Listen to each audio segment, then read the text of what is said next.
I might start by saying some things about sort of my own perspective on these matters, sort of my background that brings me to discuss these issues. I'm a philosopher, as many of you know. Currently I'm at the Faculty of Theology in Helsinki, but my background is in philosophy, so I'm professor of philosophy of religion. But what connects me to the IAS business is, of course, that I spent 6 years as the director of the Helsinki Collegium for Advanced Studies from 2009 to 2015. So obviously I have now already been out of the Collegium and out of any official IAS business for 3 years. So nothing that I say should be regarded as any sort of official statement of the Helsinki Collegium. There are people here representing the Helsinki Collegium today. So I don't really know in any great detail what's going on at the moment, although my office is almost next door, so I'm still very close. But I have to say I rarely go there, and I rarely see you, for instance. But of course I want to stay in touch both with the Helsinki Collegium and with many of the other institutes for advanced study that I've got to know over the years. Then another thing is that I have now spent 2.5 years so far at the Academy of Finland as a member and actually vice chair of the Research Council for Culture and Society. And of course we need to think about many of the same issues there when it comes to allocating research funding to various projects on the national level and so on. And then there is all the kind of international collaboration and networking related to that as well. So there are many different contexts in which these same or at least similar issues come up. In addition, earlier this year I published in collaboration with Professor Sari Kivistö, who is professor of literature in Tampere, a book in Finnish called Sivistyksen puolustus, miksi akateemista elämää tarvitaan. It's about the value and contemporary relevance of the so-called Humboldtian university and about academic life.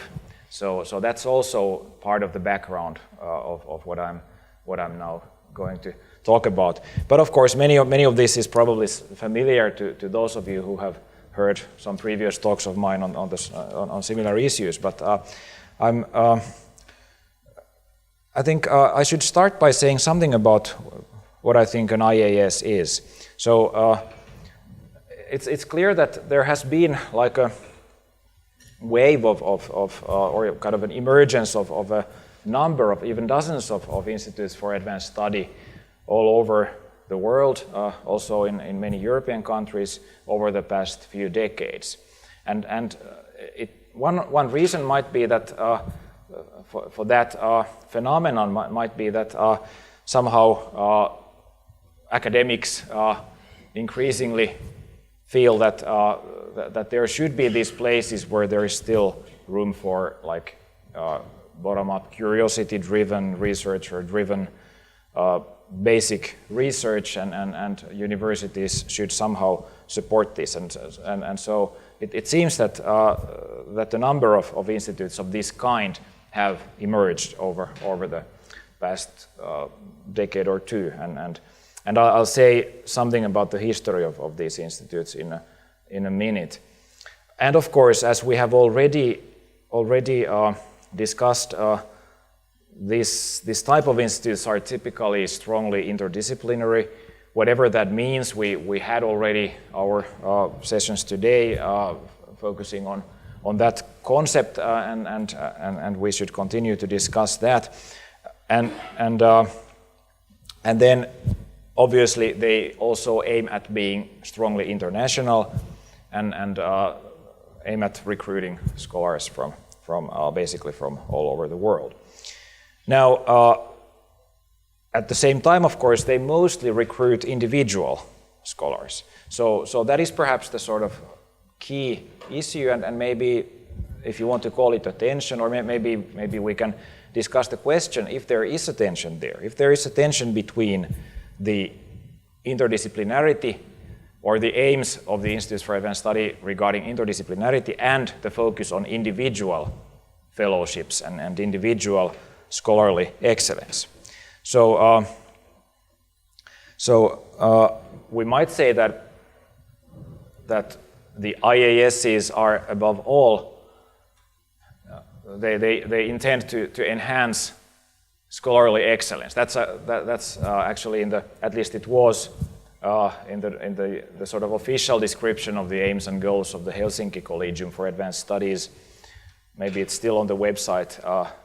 The first goal was to enhance scholarly excellence in the humanities and social sciences, broadly conceived, or something along those lines.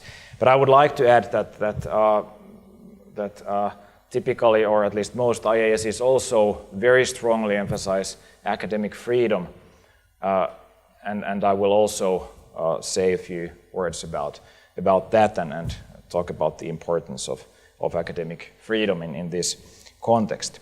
So perhaps this sort of brings me to my the first point that I want to emphasize very strongly. I think Institutes for Advanced Study support some of the traditional ideas and values of what we mean by a research university. So, of course, we can talk about the sort of Humboldtian university cherishing the values of Bildung or education and teaching based on research and all that. And I think the IAS type of institutes are precisely there in order to contribute to that relatively traditional goal of academic life. At a time when perhaps increasingly academics feel, or many academics at least feel, that such traditional values of research universities are somehow challenged by whatever goes on both within the universities and outside the universities in society. So although occasionally you might, if you work at an IAS, you might hear the kind of complaint from the environing university community that there is the IAS and those people are there in some sort of an ivory tower. That's of course the standard complaint, and they have like some privileges that others at the university don't have, so there is some sort of resentment perhaps or some attitudes of that kind, and you sort of constantly have to justify the existence of the IAS within the university. I think, like on the whole and more generally, the IAS type of institutes within universities are there precisely to contribute to the maintaining of those values that are there like at the university level itself and are fundamental for the whole university. So what I mean by this is just that I don't want to regard IASs as any kind of rivals to traditional universities. Quite the contrary. And this also applies to those IAS type of institutes that are completely independent of universities. There is this distinction, of course. I'll get back to this also in a moment. Of course, here in the Finnish context, we only talk about institutes for advanced study that operate within universities, such as Turku, Helsinki, or Tampere. But more generally, that's of course not always the case. Anyway, these sort of lead us to the questions that we're going to ask to discuss, and maybe if I talk for some, let's say 45 minutes, and then I want to leave time for general discussion. One might say, going back to the discussion we had before the break, I think it was Hanne who said something about the risk that when you sort of have to think about your own research and perhaps advertise it in an application as some sort of as some sort of a project that is like interdisciplinary or at least relevant in an interdisciplinary context, there is the risk that you might have to sacrifice something from your own sort of academic orientation and the things that you're like really deeply interested in. And so perhaps that is the basic tension here. The individual with her or his own genuine academic interest within a usually relatively narrow disciplinary framework, and then the sort of more or the broader interdisciplinary context, and whether you have to sacrifice something or not, or whether you could actually gain something from that. So I don't have any sort of clear answer to this basic question. I just want to raise it and discuss it with you. But let me now say something about the history of these institutes, because some of you are perhaps still come to this IAS context without any prior experience from IAS institutes. So I thought I would say something about this. These are mostly still relatively young institutes, of course, as you know, they, at least in comparison to universities. The paradigm is of course the Institute for Advanced Study in Princeton, which was established in 1930. So that's clearly the oldest among these institutes, and we associate that name with people like Einstein or Gödel or von Neumann, and of course it's one of the most prestigious academic institutions in the world. But as you know, it's not part of Princeton University. It's an independent institute. It has formally no relationship whatsoever with Princeton University. It has an enormous endowment of its own, and it's in no sense dependent on Princeton University. But of course there is in practice a lot of collaboration. But now if we take a look at the European developments, of course largely on the model of the Princeton Institute originally, there were some early institutes already back in the late 60s. I think NIAS, the Netherlands Institute for Advanced Study, was one of the earliest, as was, by the way, CIF, Centrum für Interdisciplinäre Forschung, which is not mentioned here in Bielefeld. Those are probably the two earliest European institutes for advanced study, at least as far as I know, and both from the late 60s, I think. NIAS just moved to Amsterdam from the rural setting. It was first located in Wassenaar in the Netherlands. But then a little bit later there was Wissenschaftskolleg in Berlin, of course, and many of you are familiar with SCAS, Swedish Collegium for Advanced Studies. IWM stands for Institut für die Wissenschaften von Menschen. In Vienna, Collegium Budapest was also it was the earliest one in the Eastern European countries, I think, right after the opening. But now it's called by some other name because it's part of the Central European University. Nowadays, the Helsinki Collegium for Advanced Studies falls in its place in this history. It was established in 2001, and then there have been later developments, including FRIAS in Freiburg, for instance, which started out as one of the largest institutes in Europe in 2008, but then had to cut down its operations to some extent for various reasons. So these are just some examples. There are many more, many others, and for instance, in the UK alone, I think at some point a couple of years ago, somebody calculated that there were at least 20 institutes for advanced study, or at least institutes that called them by that name. Called themselves by that name, and then in some cases it could be debatable whether they would really amount to an institute for advanced study in some more rigorous sense. In Germany also, I think they had a German meeting of institutes for advanced study like 2 years ago, and there were also some 20 institutes there. But not all of them would actually qualify as institutes for advanced study in the strict sense. Of course, there can be like borderline cases, and it's a fuzzy concept, I suppose, to some extent.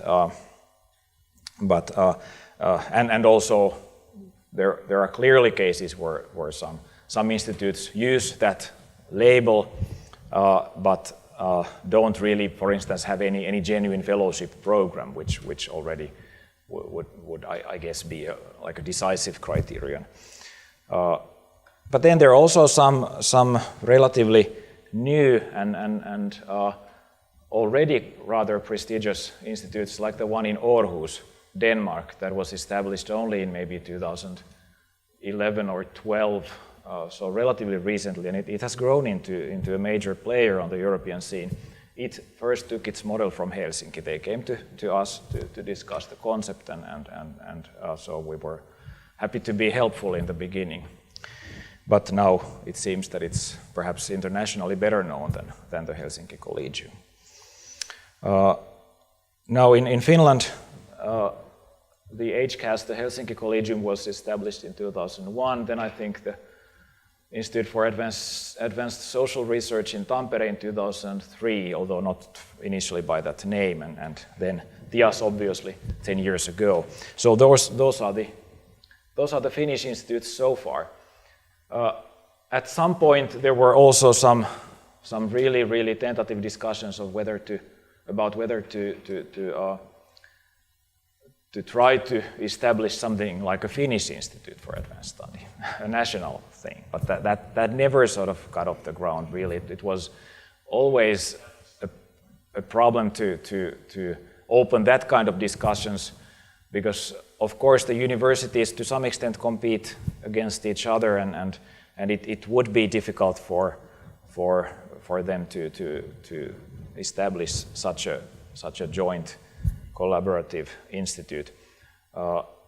Maybe that is an idea that could still be somehow kept open, and at least the discussion should not be closed entirely, but it was never really concretely planned by anybody. But for instance, in Sweden, that's how it goes. SCAS, as you know, it's located in Uppsala. Again, it has no formal relation to the University of Uppsala. It looks like it's part of the university, it's on the campus basically, but it's not part of the university. So it's completely, or maybe completely is not the right word, but it's at least more or less independent. Formally, it's completely independent of the university. So there are different ways of doing this, different ways of seeing the relation between the local university or universities and an institute for advanced study. Then another thing is that there are these networks of institutes for advanced study, and of course, because I spent 6 years at the Collegium, I collaborated with many of these institutes. I think I visited some 25 or 30, depending on how exactly you calculate these and how you define an IAS. I think I visited as many as 25 to 30 institutes for advanced study in Europe and in US and Canada and in East Asia, basically. I never went to the one in South Africa, which is also pretty well known in this international context. I never went to the one in Jerusalem, which is also highly prestigious.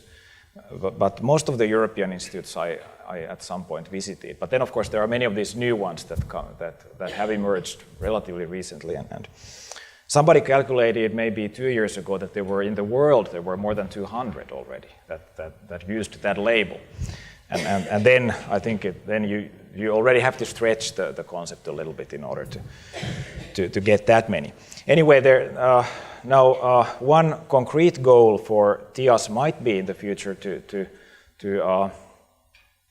try to apply, for instance, membership in the UBIAS community. UBIAS stands for University-Based Institutes for Advanced Study, and it's still a fairly new network established in 2010. We had the first meeting in Freiburg. FRIAS was was the institute that took the initiative here, and I think the Tampere Institute has also been a member for some years, and maybe that's the step that Turku might focus on in the future. And NETIAS is the European somewhat more exclusive network that the Helsinki Collegium has been involved in, but it also includes these non-university based institutes like Wissenschaftskolleg, for instance, and SCAS. The most exclusive network is called SIAS, Some Institutes for Advanced Study. but we never made it that far. I mean, they have some, maybe 10 members only.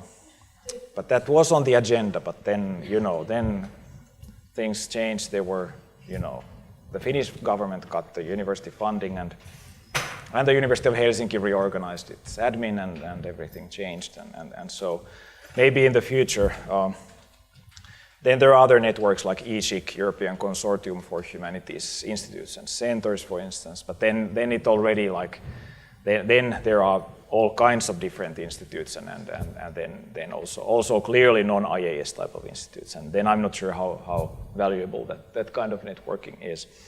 But I think one important distinction is the one between like independent and university-based institutes for advanced study. That's in some sense, of course, that's a clear distinction. But then again, I guess there is no such thing as complete independence. Even if an institute is not formally part of a university, it's still dependent on something, some sort of funding structure, some national funding, perhaps some foundations, whatever. So of course there are many different cases there, but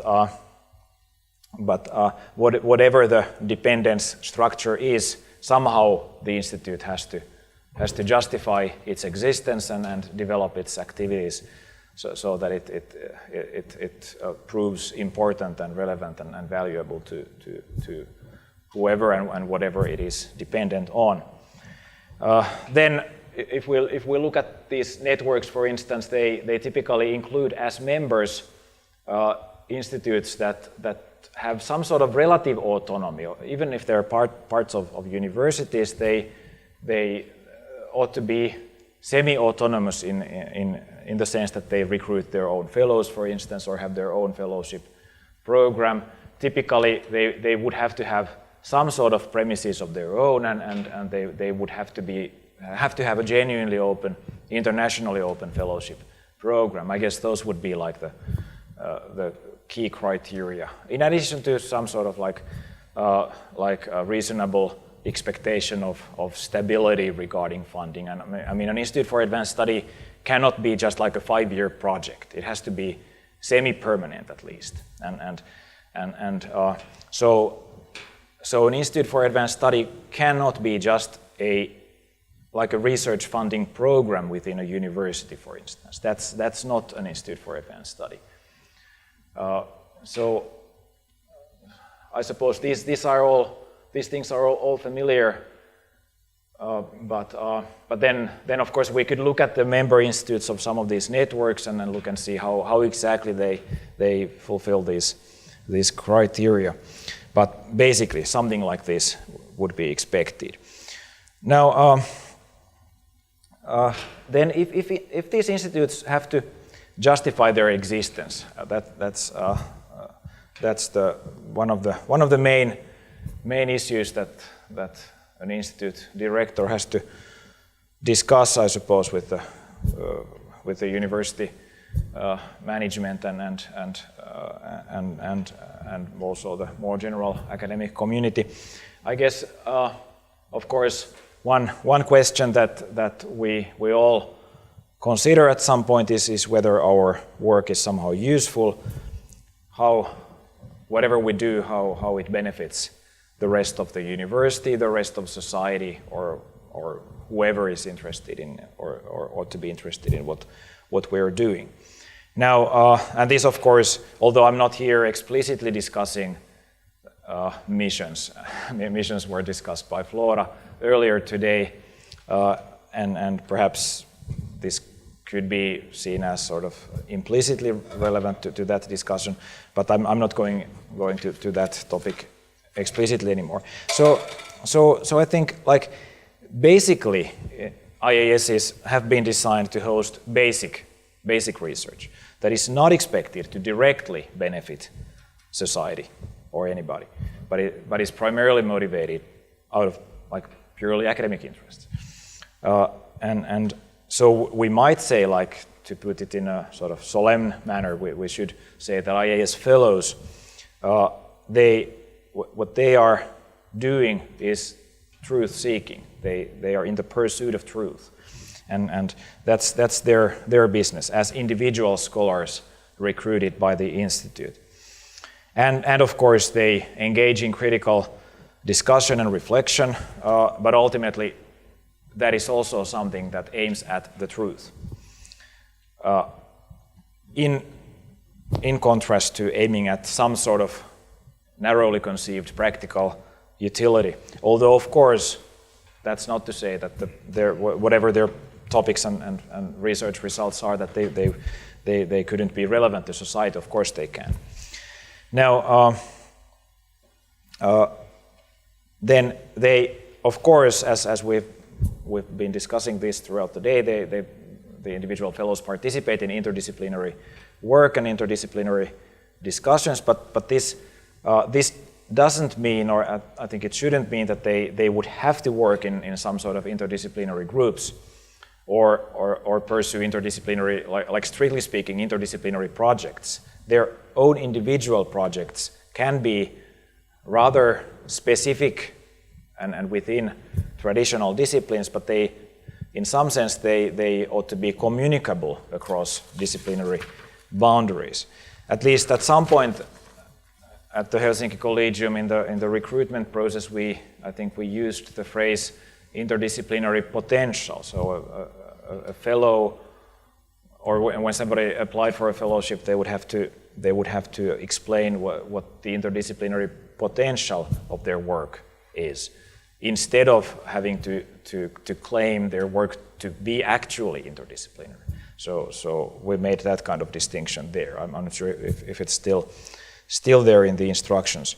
Now, one sort of philosophical question, of course, here, if we talk about seeking the truth, is whether we have to agree about some philosophical definition of truth in order to maintain that that truth is a goal or even the goal of inquiry, and in order to defend this general conception of basic research at an IAS context, or at an IAS as some sort of truth seeking.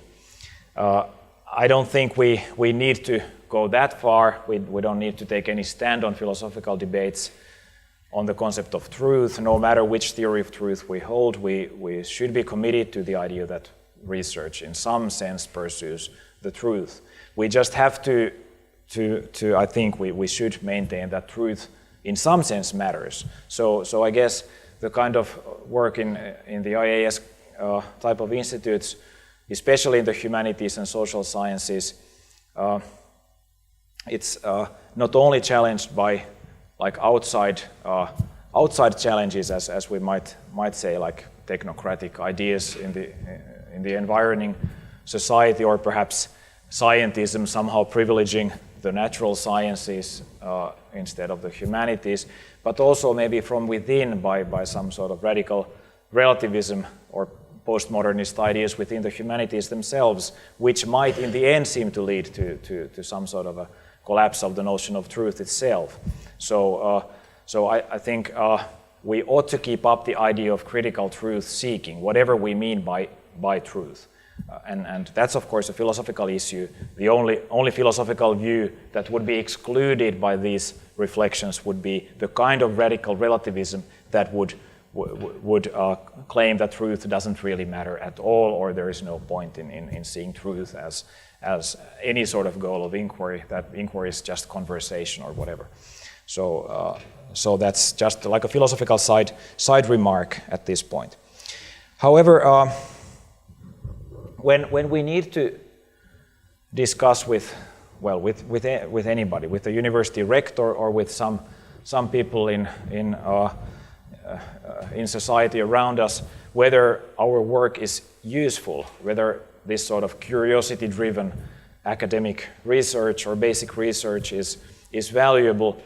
I think it's always a good idea to point out that there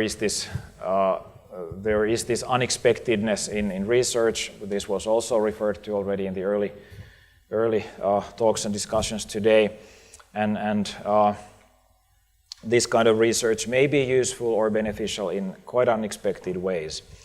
And also, like the humanities, I'm of course primarily now talking about the humanities and social sciences, because that's the field that most institutes for advanced study primarily focus on. So I think it's also important to somehow question the dichotomy between what is seen to be intrinsically valuable and what is seen to be valuable because of some other goal. Because also it could happen that we pursue something for its own sake, so to speak, and then only later realize that it's also valuable for something else. The Deweyan notion of ends in view would be helpful here. There are some pragmatism scholars here, Mats at least, and so John Dewey's ideas might be used in this context, but I'm not going into that here. But for instance, if I take an example from my own work from the recent years, I've been writing something on the problem of evil and suffering in the context of philosophy of religion primarily.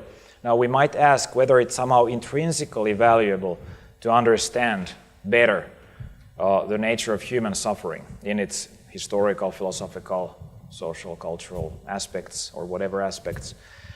Or is it somehow valuable because it's somehow instrumentally good to understand this phenomenon in order to be able to live a better life?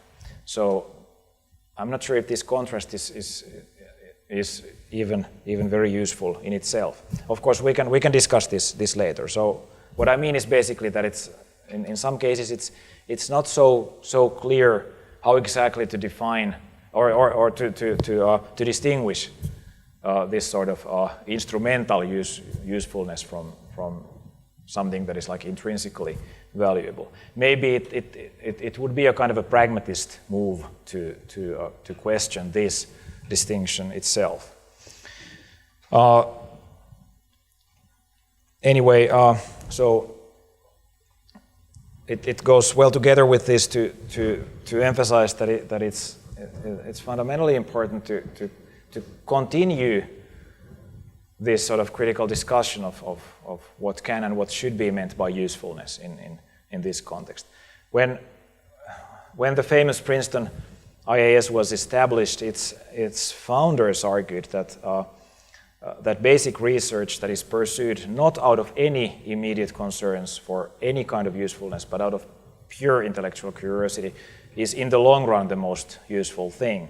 And that's of course what people defending basic research and the value of basic research in our times often have to point out in political discussions and have to remind politicians, for instance, about this, that if we consider usefulness in a longer run perspective or in a longer perspective, then many things that don't seem to be useful at all could actually turn out to be useful. I'd like to quote Abraham Flexner, who was the first IAS director in Princeton in the 30s, and he urged this institute, then newly founded institute, to be, quote, a free society of scholars. Free because mature persons animated by intellectual purposes must be left to pursue their own interests in their own way.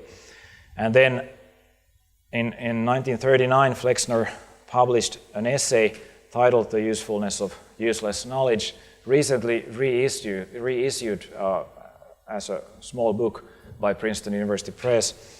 And there he argued precisely that not just institutes for advanced study, but more generally institutions of higher education and learning are the more likely to contribute to human welfare, for instance, the less they are deflected by considerations of immediacy of applications. But this seems to be something that politicians, for instance, have to be reminded about again and again. I think much of this goes very well together with some kind of pragmatism, and if I had more time, I would perhaps link this discussion of institutes for advanced study and usefulness of research to a pragmatist theory of inquiry and science, but in this context, I'm not going to go into that. Let me move to some slightly more concrete matters, such as research themes or thematic programs. I suppose it's still the case that the sort of core activity of many, perhaps still the most of the IASs is some sort of non-thematic, like truly researcher-driven, bottom-up fellowship program. The fellows who are appointed or recruited or invited to work at the Institute are selected on the basis of their individual merits and their individual research proposals. So academic excellence is the leading criterion, or even the sole criterion. And there is no theme to which their projects should fit. Occasionally, IASs might have some perhaps restricted themes. In Helsinki, I like to say that we experimented with thematic programs by having a partial theme. For instance, we had this project on human mortality. It was actually connected with the Finnish Cultural Foundation Argumenta project that we had for a few years, 2010 to 12 or so, and we had like a partial theme in the sense that some of the fellows that we recruited during those years had applied within that theme, so to speak. So there was a kind of a group of people working on that topic from various perspectives. But even then, it was only a partial theme, and I think. But this is only my personal view, of course. I think thematic programs are fine, but they shouldn't dominate. One may, of course, develop all kinds of thematic fellowship programs, but I think they should remain relatively marginal in comparison to the non-thematic core fellowship programs. And this would simply be like in the interest of academic freedom and this sort of opening as wide a space as possible for the kind of unexpected new research ideas to be proposed by different people. So I think IAS fellows ought to be like in the paradigm case. They ought to be individually free to work on whatever they find interesting in their own ways. And in this way, of course, an IAS differs fundamentally from thematically organized research institutes that would focus on certain research areas, for instance. And here, of course, we can also make a comparison to research funding organizations such as the Academy of Finland, for instance, which is our national research council here in Finland. And there are some thematic programs there. They're called academy programs. Then there are some strategic programs funded by the so-called, whatever it's called the Council for Strategic Research. But still, the overwhelming majority of funding still goes to the basic funding instruments that fund non-thematic, like bottom-up projects proposed by individual scholars and their groups. And I think it's really important to still maintain this openness to individuals and their ideas in academic communities. When I was still at the Helsinki Collegium, I used to, when I welcomed the new fellows every fall, I used to tell them that you should know, you should feel free to do whatever you like. You may have been selected and appointed to the Collegium on the basis of a certain research plan that you have proposed. Of course, everybody had some proposal on the basis of which they had been recruited. But then what I usually said to them when they actually started as fellows was that now if you feel like changing your plans, please feel free to do so. Please feel entirely free to do so. If you want to do something completely different, you should be able to do it. You don't have to do anything of the kind that you promised to do. You can, if you want to write a novel instead, then you just do that. And I think that is how it should go. That's the kind of academic freedom that I think ought to be defended by this type of institutes. And it should not be guided top-down in any way whatsoever. I think that, and of course this is not my idea. I came up with this sort of relatively radical defense of academic freedom through various discussions with many other IAS directors over the years. And I think at their best, IAS type of institutes are committed to defending something like this. Of course, in their own distinctive and different ways and in their specific contexts. Now, even more concretely, if we then think about these sort of joint activities that fellows, for instance, engage in during their stay at an IAS. For instance, there is the typical weekly seminar, and there are other events, and we already discussed this. I just wanted to also bring in some thoughts about these sort of typical joint activities in a more concrete way. So, of course, the purpose of such activities is to create spaces of discussion where the kind of aims relating to individual academic freedom and like unexpected new openings and novel ideas, where all that can be effectively pursued. Of course, no concrete seminar or any other activity is a sufficient condition for achieving anything like that. It's always unexpected, and you never know. You can never tell in advance. But I think something like that is a necessary condition anyway. Somehow the fellows must get to know each other's work to some extent, their sort of intellectual approaches and perspectives, in order to create a true community. And then if you really want some interdisciplinary ideas to emerge, then it's from that kind of community that they might emerge, if they do. So it's really about letting the unexpected happen, or like making it possible for the unexpected to emerge. Creating possibilities, I suppose that's what it is. And this kind of very concrete practices of organizing seminars or organizing like common lunches or whatever, their purpose would be to contribute to this creation of possibilities. In these Finnish institutes, it's unusual to have any sort of really regular common lunch, for instance. We did have that in Helsinki for a long time, for several years, once a week, or then maybe twice a month or so, every 2 weeks. But I think now it doesn't exist because the university restrictions, and you can't. It has to be equal. Something that you can't provide for all units, you can't provide for the collegium either, and that's so. That's how it goes. I mean, that's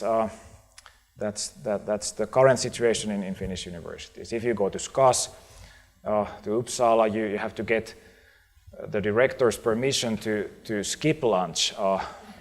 You have to have it every day, and you can skip it maybe 10 times a year. So it's quite strict. I'm not sure if that's a good thing either. It's rather restrictive, and it may not enhance interdisciplinary discussion if it's like forced upon you. But anyway, so I think these very concrete things that people do in these IAS contexts, they are important to realizing the very idea of an IAS, and thus to realizing the very ideas of a university. And I think one part of this is also that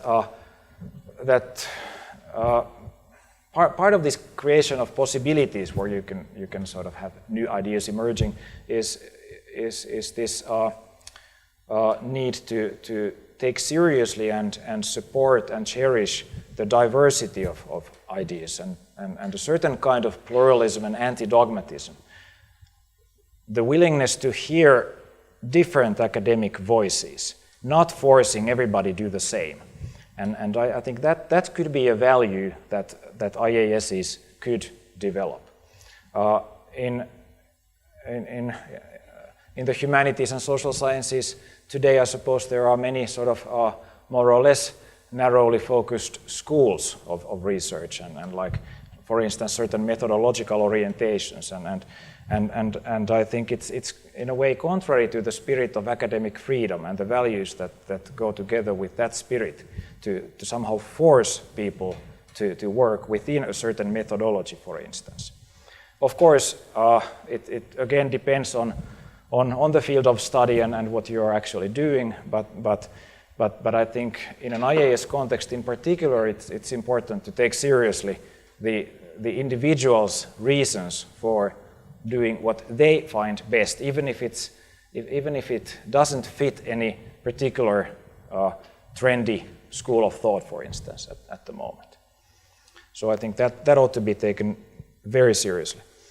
But then also, like, in addition to these internal activities, of course, there should be these open activities of an IAS community where the institute organizes, like, for instance, conferences like this, or many other kinds of academic events, and I think it's equally important to have these internal and these external events where the IAS is then made visible as an academic unit within the environing university and academic community more generally.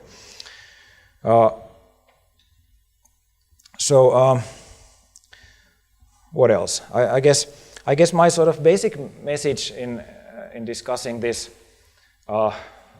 case of the individual IAS fellow in this interdisciplinary context, engaging in whatever interdisciplinary activities are organized by the IAS, is that there is nothing that can really replace the individual fellows' sort of spontaneous coming together as individuals in a state of academic freedom.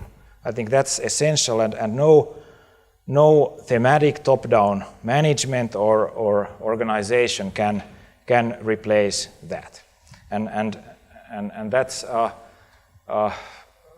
also, I suppose, a reason why I think universities that host IASs should make those IASs as autonomous as possible. They should be able to develop their own activities, like together with the fellows who actually work at the IAS at the moment. So in that sense, everything, I think, stands or falls with the acknowledgement of individual academic freedom. Only if we value that kind of freedom can we recognize academic research or scholarship as an activity that in a way opens up genuinely new perspectives on reality, genuinely novel perspectives that are, of course, always like finite and contextual and embedded in various contexts and so on, just because they are human. And it's this freedom and novelty and recognition of diversity that should not be subordinated to any predefined structure or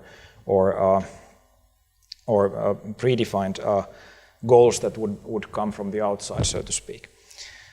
So in that sense, you could see this as in some ways as a very traditional defense of academic freedom, but also as a suggestion that maybe IAS type of institutes could do their own job in this defense of academic freedom within the current academic life we have at universities today. This is then the final slide, some history and future. So as we saw, the history of this type of institutes is of course very short, but on the other hand, one really traditional historical model for these institutes is of course the traditional British college kind of institution that existed at least in Oxford and Cambridge already in the 13th century. So and of course, if we want to go even further back, sometimes IASs have been compared to monasteries. So you could have these historical sort of points of reference there, but that perhaps reminds us of the fact that IASs pursue some of the most traditional values and ideals that should not be abandoned merely for the reason that they are traditional. There are traditions that are worth maintaining, and academic traditions are among them. And these are some of the most central values of research universities. But of course, we can maintain these values and develop them in IAS contexts, while at the same time, of course, looking into the future, hoping to bring these values of scholarly excellence and academic freedom and so on, and individual freedom and diversity to a 21st century context. So to be traditional in this sense, of course, is not to be old-fashioned or sticking to some old models, but it incorporates a willingness to develop these ideas in a future-oriented way. And when it comes to resources, I think all of this requires sufficient. I mean, that's the bottom line. I mean, you can't have an IAS without sufficient resources. That's clear.